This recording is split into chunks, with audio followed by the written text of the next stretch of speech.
Nessa quarta-feira tem convocação para a seleção brasileira. Carlo Ancelotti vai fazer a sua terceira convocação desde quando assumiu a seleção. E no Flamengo são 5 que estão na pré-lista de Carlo Ancelotti. E vou te falar que essa convocação da seleção brasileira vai prejudicar muitos clubes brasileiros. Se o Flamengo, entre aspas, perder esses 5 jogadores para a seleção brasileira, eu vou explicar para vocês nesse vídeo aqui que eles dificilmente estarão à disposição para o jogo contra o Botafogo no dia 15. Por quê? Calma, já explico para vocês. Só um spoilerzinho, a seleção vai jogar no Japão e a logística será horrível. E vai jogar no Japão no dia 14. E o jogo do Flamengo contra o Botafogo é dia 15. Calma, vou explicar para vocês e vou falar também quais são esses 5 jogadores que estão na pré-lista de Carlo Ancelotti. E eu vou querer saber de vocês se eles merecem ser convocados ou não, enfim. Tem também mudança no calendário do futebol brasileiro para 2026, que a CBF vai anunciar nessa quarta-feira, e novidades sobre Eric Pulgar. É verdade que ele vai para o jogo já de quinta contra o Cruzeiro? Vou contar para vocês isso tudo e muito mais no vídeo de agora, mas antes gostaria de pedir para você se inscrever no canal, soltar o dedo no like, ativar a notificação e também compartilhar esse vídeo com todos os amigos, com todas as amigas, com todo mundo, para geral ficar conhecendo o canal, saber tudo o que acontece lá no Flamengo. Também não deixe de hypar o vídeo, isso é importante. Galera, só uma informação, tá? A gente vem falando muito sobre Felipe Luiz, só para vocês entenderem, tá? Nesse século, apenas Vanderlei Luxemburgo ficou do dia 1º de janeiro de um ano até o dia 31 de dezembro desse mesmo ano como técnico do Flamengo. Nos últimos 52 anos, apenas 7 técnicos conseguiram ficar nesse período, do dia 1º de janeiro até o dia 31 de dezembro do mesmo ano. E o Felipe Luiz está muito próximo, arrisco a dizer que ele vai sim bater essa meta, digamos assim, porque eu não vejo o Felipe Luiz sendo demitido antes disso. Pelo contrário, para mim ele sai do Flamengo se ele quiser, que a diretoria não pretende dar um pé na bunda dele, como a antiga gestão fez, por exemplo, com Dorival Júnior, que na ocasião não teve contrato renovado, mesmo sendo campeão da Copa do Brasil e também da Libertadores.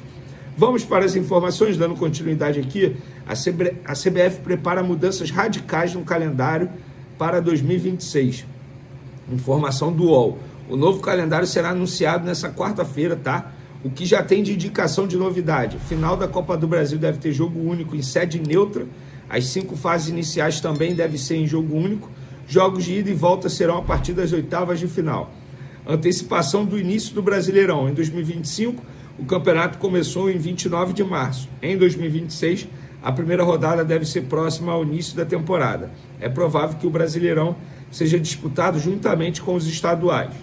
Estaduais terão redução de 16 para 11 datas, mudança já anunciada, aumento das séries C e D, mudanças na Copa do Nordeste e na Copa Verde, haverá paralisação para a Copa do Mundo, que ocorre do dia 11 de junho até o dia 19 de julho. A parada tem que ser bem anterior ao início por exigência da FIFA. Bom, tá aí, a qualquer momento nessa quarta-feira a CBF deve indicar, na verdade, divulgar esse novo calendário. Lembrando, galera, para que não fiquem repetindo isso por aí, a CBF, ela não teve nada assinado dos clubes, ela apenas anuncia, ou seja, ela põe na mesa, ó, é desse jeito aqui, pronto. Porque tem gente que insiste em dizer isso é um erro. Ah, mas os clubes assinaram o calendário, eles aceitaram e depois eles querem mudar e ficam reclamando. Não, não é assim que funciona. A CBF simplesmente impõe. Pronto, é isso aqui e acabou. É isso que acontece. A CBF vai divulgar a qualquer momento nessa quarta-feira o novo calendário do futebol brasileiro para 2026. E nenhum clube assinou, deu ok ou discordou, não assinou, não teve isso. A CBF escolheu, ponto e acabou. É assim que funciona.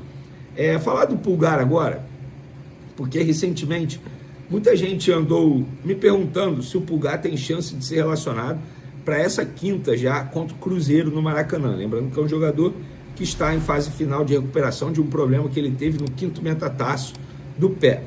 E aí o Pulgar ele não vai retornar nessa quinta-feira contra o Cruzeiro, tá? Só para tirar essa dúvida de vocês. O departamento médico do Flamengo, obviamente, em conjunto com a comissão técnica do Felipe Luiz, trabalha para ter o chileno no primeiro jogo depois da data FIFA, que será contra o Botafogo no dia 15 de outubro, no Newton Santos, grama sintética. O jogador entrou em parte de transição campo e bola na última terça-feira. Então, tá bem na reta final, questão de tempo. Ele só volta nessa data porque vai ter a data FIFA. Senão ele voltaria antes, né? Mas, enfim, fica aí a informação para vocês. E por falar em informação exclusiva que a gente trouxe nas outras redes sociais aí nas últimas horas, o Flamengo tem 5 jogadores na pré-lista de Carlo Ancelotti. Lista essa que será divulgada na tarde dessa quarta-feira pelo treinador italiano. E os 5 jogadores do Flamengo são Alexandro, Léo Pereira, Léo Ortiz, Samuel Lino e Pedro. O que me chamou a atenção é que o Danilo não está nessa pré-lista. Enfim, o Danilo é um jogador que é de confiança de muitos treinadores que passam na seleção brasileira. E o Danilo está à disposição, não tem nenhum problema físico. Mas ele não está nessa pré-lista, segundo eu apurei junto ao Flamengo. Vamos ao primeiro ponto. Alexandre, para mim não é novidade, jogador de confiança do Ancelotti. Léo Pereira e Léo Ortiz estão jogando muita bola, embora tenha os dois caíram de rendimento nos últimos jogos, mas jogam muita bola. Samuel Lino, muita gente questiona o futebol dele, diz que não vale a pena o valor que pagou.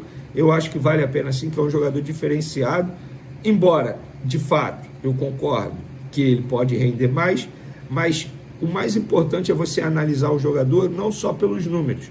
Ah, não tem gol, ah, não tem assistência. O jogo dele sem a bola é maravilhoso, é algo que o Felipe Luiz gosta muito, mas de fato ele precisa melhorar alguns pontos. Ele é um jogador importante para quebrar a linha na parte individual, e ele dificilmente está conseguindo fazer isso nos últimos jogos. E o Pedro, que voltou a performar bem com a camisa do Flamengo, embora tenha ido mal de fato contra o Estudiantes, ele perdeu muitos gols e foi uma das piores partidas do Pedro com a camisa do Flamengo. E no último jogo ele nem sequer entrou em campo, mas a gente sabe do potencial dele. Esses são os 5 jogadores. O grande ponto é o seguinte, até tuitei isso, tá lá no meu Twitter, eu botei um detalhe bem importante. A seleção brasileira vai jogar na data FIFA no dia 14 de outubro, no Japão. O Flamengo tem jogo marcado para o dia 15 de outubro, ou seja, no dia seguinte, contra o Botafogo, um clássico no Newton Santos, grama sintética. O que isso quer dizer? Que dificilmente os jogadores que estarão à disposição do Carlo Ancelotti nessa data FIFA estarão à disposição do Flamengo no dia 15 de outubro. Supondo que esses 5 jogadores eles sejam chamados pelo técnico Carlo Ancelotti, o Flamengo vai perder 5 titulares para um clássico muito importante, sendo 2 zagueiros. Hoje o Flamengo tem Danilo, qual é o outro zagueiro? Cleiton, Samuel Lino, titular, Pedro, beleza. Supondo que ele não seja titular, um jogador que é muito utilizado pelo técnico Felipe Luiz. Então, gente, a CBF, caso convoque esses 5 jogadores do Flamengo, irá prejudicar bastante o Flamengo, que está na briga pelo título do Campeonato Brasileiro. Então, eu vou ser muito sincero, fico feliz pelo jogador se ele for chamado, mas nesse caso aqui, pensando no Flamengo, espero que ninguém seja chamado.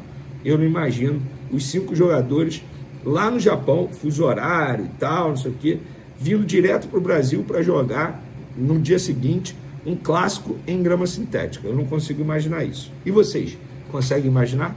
Muito bem, a CBF divulgou hoje o calendário do futebol brasileiro para o ano que vem. Na verdade, para o período de 26 a 29. Entre as principais alterações estão a diminuição de datas para os estaduais. Eu acho que todo mundo tanto brigou durante muito tempo, né? O aumento da duração do Campeonato Brasileiro, não o número de rodadas, tá, gente? O tempo em que ele vai ser disputado. O novo formato da Copa do Brasil e a criação de torneios regionais como a Copa Sul-Sudeste, a Copa Centro-Oeste e a volta da Copa Norte. Entre as principais mudanças, segundo a CBF, o Brasileirão começará no dia 28 de janeiro, finalzinho aí do mês de janeiro, e vai terminar no dia 2 de dezembro, mais ou menos uma semana antes do tempo natural que ele termina, que geralmente ele termina ali entre o dia 7 e o dia 8, ali 10 de dezembro. Assim, o torneio vai ter início no dia 28 de janeiro, né? Aí vocês viram o que aconteceu comigo, mas essas foram as mudanças. Meninos... E acaba dia 2 de dezembro. 2 de dezembro, eu falei. Então, vocês gostaram dessas mudanças? Vão ter a mudança da Copa do Brasil, ela termina lá pro dia 7 de dezembro, dia 6 de dezembro, e vão ter mais times participando da Copa do Brasil. E uma final única e os times de maior investimento entrando numa fase mais avançada, na quinta fase. Vocês gostaram? Começa com você, Pedrosa. Muito. Eu tenho que parabenizar aqui ao presidente da CBF, o Samir Chowdhury, por conta da coragem que ele teve. A coragem de você tirar principalmente essas datas do campeonato estadual que eram necessárias para a saúde do futebol brasileiro, mas também tirar até a força política dessas federações em meio a um paralelo com o campeonato brasileiro. E quando eu digo isso, também tem a ver com a própria classificação direta que acontecia pelo Campeonato Carioca para a Copa do Brasil. Agora todos os times da Série A, os 20 times da Série A, estão garantidos nessa quinta fase. Depois você tem oitavas, quartas e semi com jogo de ida e jogo de volta e a final em jogo único. Acho que essa final em jogo único só tem um ponto negativo, que é mais uma vez a elitização do futebol. A elitização que a gente vê que é muito complicada para um cara que mora, sei lá, no norte, vir para o sul, se a final única for no sul,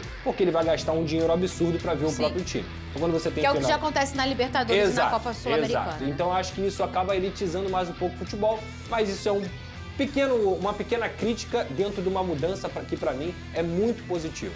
Eu vejo o começo do Campeonato Brasileiro como prioridade, sendo o dia 28 de janeiro, você dando um pouco de espaçamento para esses clubes terem um pouco mais de tranquilidade nessa própria preparação em saúde entre os jogos e também você olhar que tem um calendário de Copa do Mundo, que é um calendário de Copa do Mundo que vai ter 39 dias, mais até do que era no passado, e a CBF conseguindo encaixar. A Copa Sul-Sudeste, né, é só para clubes que não estiverem em competições da Conmebol, Sul-Americana e também Libertadores. Ou seja, hoje dificilmente a gente vai ver um clube carioca jogando essa Copa Sul-Sudeste, a não ser que um dos clubes cariocas fique muito mal posicionado dentro do Campeonato Brasileiro, o que eu não acredito nem de Vasco, nem de Flamengo, nem de Botafogo, nem de Fluminense. Então, essas são as mudanças, novamente, para mim, perfeito, necessário e, obviamente, quando você olha para o que é o calendário do futebol brasileiro, você vê melhora, melhora. É isso que a gente tem que deixar claro aqui. Então, parabéns à CBF. A gente critica tanto e criticou tantas vezes. Parabéns ao Samir Chowdhury pela coragem de conseguir colocar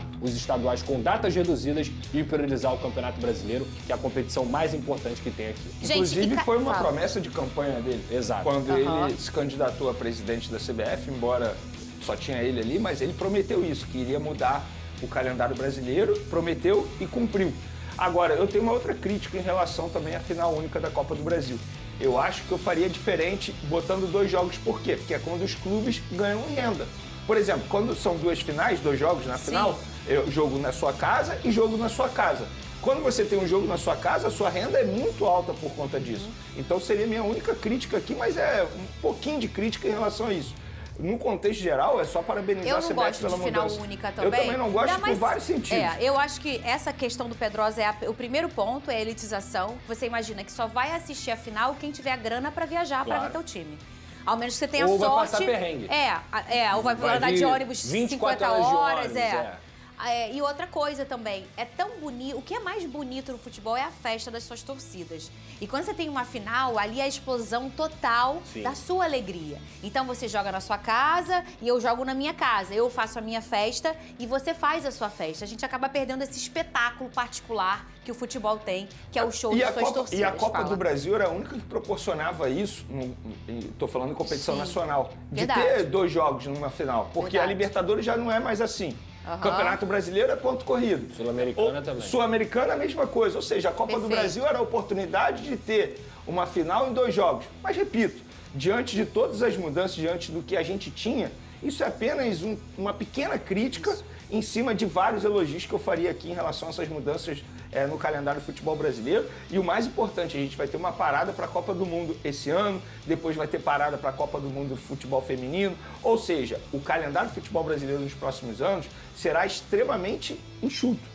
Então, eu acho que a CBF fez muito bem quando você antecipa o começo do Campeonato Brasileiro e põe até o fim do ano, particularmente, nada a reclamar em relação a isso. Agora, o que vale ser dito é, porque existe uma falácia de que os clubes assinam o calendário e por isso a CBF divulga dessa maneira. Não, a CBF divulga e os clubes aceitam. Ninguém vota a favor ou nem contra. Sim.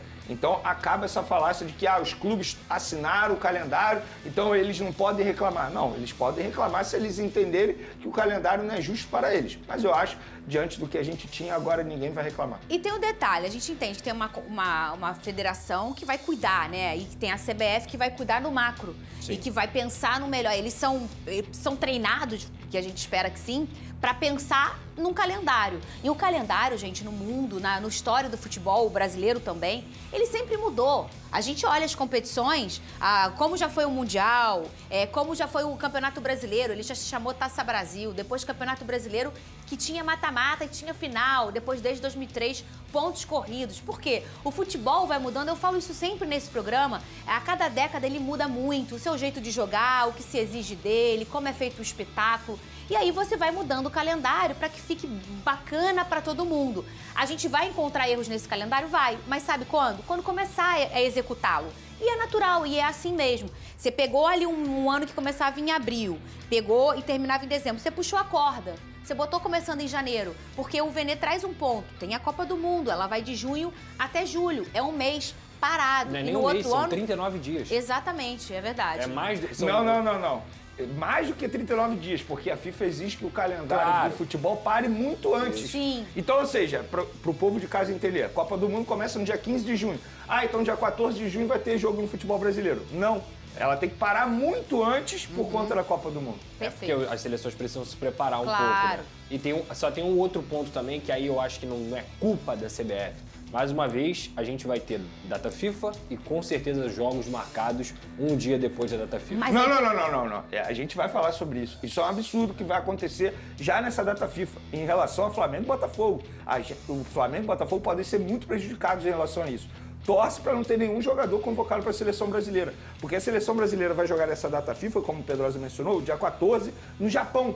E no dia 15 tem o Flamengo e o Botafogo no Newton Santos. Gente, isso para mim é um absurdo. O Vasco joga dia 15 também. É um absurdo. Se tiver jogador, provavelmente vai Não, e vai um ficar clássico No que Japão, é... gente, é assim, fuso horário é diferente, Claro. Não. logística pesada E a demais. quilometragem, né? fora. Esquece. Não. Esse jogo esquece. Esquece. Quem for convocado não vai jogar. É porque essa data FIFA ela foi feita, essa aqui agora de outubro, para essa questão de ser Mas lá... pro ano que vem, deve se repetir isso. Só que Não, é mas impossível gente, como é que você conserta acoplar. isso também? Não dá. É impossível. Pensa só, reclamamos É impossível. aqui. Como é que conserta essa falha? Porque a Não tem gente como. já reclamou, é que a gente vai esquecendo.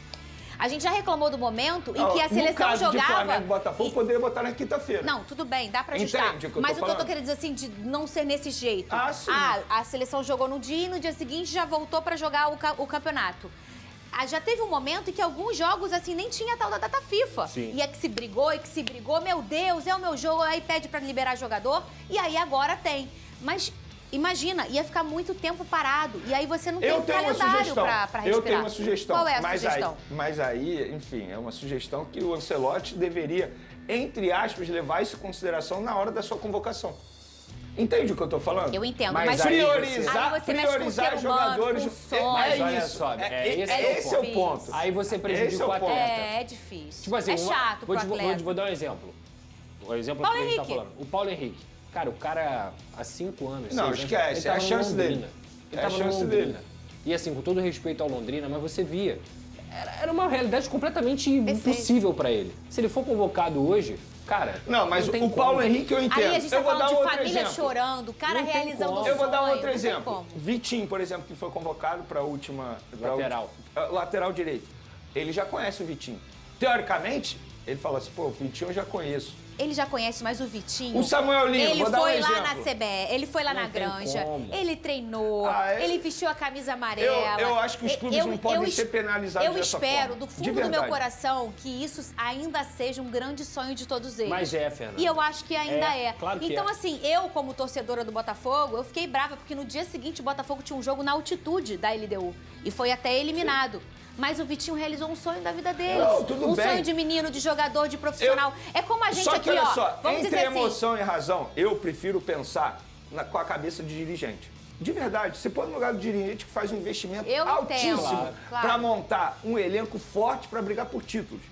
E aí, no momento mais importante da temporada, ele não vai ter os principais jogadores, que é ele que paga o salário desse jogador, porque não é a seleção que paga. Claro. Ainda tem o risco de se machucar, tal como já aconteceu com o Pedro. Mas isso aí é outra coisa, né? Enfim, tem vários riscos. Então, assim, eu acho uma injustiça danada com um clube que investe pesado e é penalizado dessa forma. Mas tem um ponto também. Você tem o Paulo Henrique, ele custa X. E aí ele vai para a seleção brasileira, e eu tô olhando agora do lado do gestor, tá? Do lado do time. Ele vai para a seleção brasileira, você acha que ele vai continuar custando X, Pedrosa? Com certeza não. A vitrine da seleção brasileira, ela é incomparável. Não, mas olha então só. você tem também um plus aí. Mas eu tenho certeza que o dizer... dirigente do Vasco, ele tá pensando no ganho nesse momento dentro de campo. Com certeza. O dirigente do Botafogo, claro. o dirigente do Flamengo, o dirigente de qualquer clube. Tudo ele bem. Tá pensando mas desse jeito. eu tô querendo dizer que não é só uma via única. A gente Claro. tem uma via de mão dupla. Eu acho que, por exemplo, eu vou até falar sobre o Pedrinho, né? Ele é um cara muito humano. Ele sempre foi humano, ele é um cara que entende também muito o lado dos atletas. Então, ontem ele até estava no embarque, se eu não me engano foi pra BTB que ele disse. Foi pra BTB. Foi pra BTB e ele falou assim, eu vou fazer de tudo pra ver o que vai acontecer, pra não prejudicar o Vasco, mas também não prejudicar a carreira do atleta. Perfeito. Então eu acho que é um problema que vai continuar, porque a gente tá falando desse ano, mas no ano que vem vai continuar. Aham.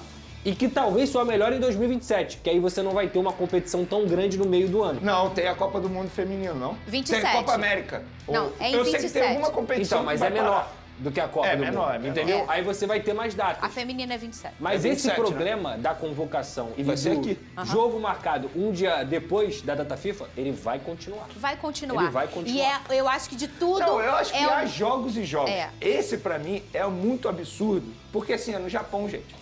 A CBF poderia muito bem marcar um jogo que não fosse no Japão. Então, pra mim, Eu entendo. você minimiza Mas, o prejuízo. assim, por exemplo, eu acho que, por exemplo, nesse caso desse que é um amistoso no Japão, que você vê que é uma Você discussão... poderia não marcar, né? Você... Não. Não no Marcar tem Japão, que que marcar. eu tô falando. É, mas eu acho que a questão de ser na Ásia é diferente. Isso é uma questão até ali cultural da seleção brasileira. Aí você olha, por exemplo, o Flamengo. Ah, o Flamengo, vamos lá, não sei. Vamos dizer que tem um jogador que seja sempre convocado. Ah, o Alexandre, vamos botar. O cara já viveu aquilo um monte de vezes, o Cancelotti já conhece ele. Eu acho que dá pra Poderia conversar. não chamar. É. Agora, Cada o Paulo caso é um Henrique... caso. É isso. Foi onde, quando Entendeu? ele mencionou o Paulo Henrique, eu falei assim, beleza, esse Mas eu acho que jogador não tem como. telefonemas podem acontecer. Só que aí você pergunta pro Alexandro, você quer ir mais alguma vez pra Não, seleção? e olha só, Depende do cara o ponto também. não é só esse. Cada minuto na seleção, a partir de agora, é valioso. Eu vou te dar um É exemplo de um verdade, jogador que Pedrosa. pediu pra não ir. É verdade. Eu vou te dar um exemplo de um jogador que pediu pra não ir e já jogava no Flamengo. Pulgar. Porque ele entendeu que não... É porque eu não lembro qual foi o momento da temporada, mas ele pediu pra não ir, porque ele sabia que ele seria convocado mais vezes, ele sabia que o nome dele ia ele ser é um cara chamado. consolidado. Ele virou e falou assim, pô, não me chama que eu quero ajudar o Flamengo. Mas hoje, no Entende? Brasil, não tem vaga cativa. São poucos que tem vaga cativa. Vamos botar que tem É verdade. 12 com vaga cativa Ainda no mais um Brasil. treinador que tá 13, há meses 14. aí. Amigo, cada minuto ali é um minuto É. que pode Não, te eu acho garantir que o na Alexandre Copa. É tem verdade. vaga. Ele é um minuto... Alexandre Mas é o que eu tem tô vaga falando. cativa. Olha só, ele tem vaga, né, Vene? Mas o Alexandre, nessa temporada, apesar de ser um baita jogador, ele é um monstro, Se machucando tá? muito. Ele se machuca muito. Não nessa temporada. Inclusive na última Copa do Mundo ele se machucou. Exato, então assim... Cada Não, minuto... e ele passa Por um exemplo, recado assim, nem o Neymar tá com a vaga tem cativa, vaga. ou seja, ninguém tem vaga. tem a Ó, vaga o Coutinho já jogou Copa do Mundo, né? Todo Já. mundo sabe da qualidade dele. Amigo, se ele for convocado, ele vai ter que morder aquilo ali como se fosse a última fruta da mão dele. É isso. Porque Só senão pra não vai. finalizar Eu o acho debate. esse não vai. ponto é valioso. Eu só que o acho o Pedrosa seguinte, trouxe. a gente não pode simplesmente aceitar, ah, não tem jeito. Eu acho que a CBF deveria arrumar um jeito pra minimizar o problema dos clubes. Nem que minimizar, não. Cara, eu não tô arrasta dizendo- o jogo, É, porque eu acho você que é olha isso. que Você tem... senta com o Flamengo e com o Botafogo, Você pega conversa, ali, o vem cá. Mirassol e o Sport vão jogar. Cara, alguém do Sport foi convocado? Não. Do Mirassol, não. Quarta-feira. Isso, é isso aí. As pessoas falam, meu Deus, jogo 8h30 da noite do domingo. Gente, para os clubes que jogam mais de uma competição, às vezes 4 horas de descanso É muito. fazem toda Eu vou te a dar- diferença. eu vou te dar Então, um o jogo exemplo. ser 4 e ser 8h30, para a saúde física dos atletas, para a recuperação, ela faz toda a diferença. Pode parecer uma loucura, mas não é. Ontem teve jogo. Por quê? Porque a CBF gostaria de botar num jogo terça-feira à noite do Atlético Não. Mineiro Campeonato Brasileiro? Claro que não, é para ajustar o calendário, para minimizar algum problema. Então eu acho que assim, de verdade, em relação ao Flamengo e Botafogo no dia 15, poderia Não, dar um jeito. poderia. Poderia dar um Dá. jeito Dá pra dar. para minimizar o prejuízo. Eu não estou dizendo aqui que não teria prejuízo. Vai ter, o calendário do futebol brasileiro é terrível, gente. A gente debate com o calendário isso aqui há muito tempo. Agora, simplesmente botar no dia 15, no dia seguinte de um jogo no Japão, eu acho que é... A polêmica no futebol brasileiro ganhou novos contornos com declarações fortes de Leila Pereira, presidente do Palmeiras, sobre a ação judicial do Flamengo que bloqueou 77 milhões de reais da Libra, entidade responsável pelos direitos de transmissão do Brasileirão. Em entrevista à Record, Leila não poupou críticas ao rubro-negro e sugeriu até a criação de uma nova liga, excluindo o clube carioca. Quero ver a audiência que ele vai ter, provocou, ressaltando que nenhum time joga sozinho e que o Flamengo não poderia agir de forma isolada sem prejudicar os demais integrantes da liga. A fala da dirigente gerou repercussão imediata nas redes sociais, reacendendo a tensão sobre a divisão de receitas do campeonato e a força política do Clube da Gávea. A disputa financeira gira em torno do repasse de uma porcentagem da receita de pay-per-view, calculada com base na audiência de cada clube. O Flamengo questiona o critério adotado para a distribuição, alegando que o contrato firmado em 2024, com vigência até 2029, pelo então presidente Rodolfo Landim, prejudica sua participação diante do desempenho de público e engajamento de sua torcida. A diretoria atual, liderada por Luiz Eduardo Batista, defende que a medida é necessária para equilibrar a divisão do valor e corrigir distorções do vínculo anterior. Do outro lado, a Libra afirmou que a ação rubro-negra compromete a harmonia entre os clubes, lembrando que a questão já havia sido discutida em reuniões anteriores e que o novo critério de distribuição foi aprovado sem a concordância do Flamengo. A declaração de Leila Pereira trouxe à tona a disputa de influência entre Flamengo e demais clubes do Brasileirão, mostrando que a questão vai além de números e envolve poder, estratégia e visão de mercado. Enquanto o rubro-negro defende sua posição judicial e busca garantir seus direitos financeiros, a oposição dos clubes da Libra deixa claro que a unidade da Liga é um ponto sensível, com implicações políticas e esportivas. O embate promete se estender nos tribunais e nas reuniões da Liga, mantendo torcedores e dirigentes atentos a cada movimento, pois o futuro da divisão de receitas e a harmonia no futebol brasileiro estão em jogo.